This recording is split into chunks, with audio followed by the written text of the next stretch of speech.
शिजार ताजा ताजा दादा ताजा ताजा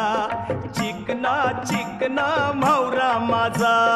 घेऊन शिजार ताजा ताजा दादा ताजा ताजा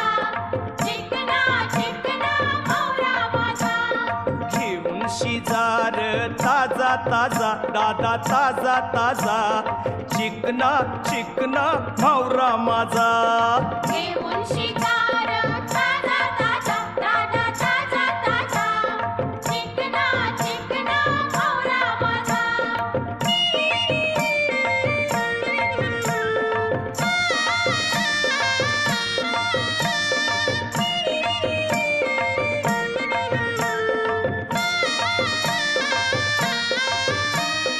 विश्वास ठेवर सांगतय नक्की या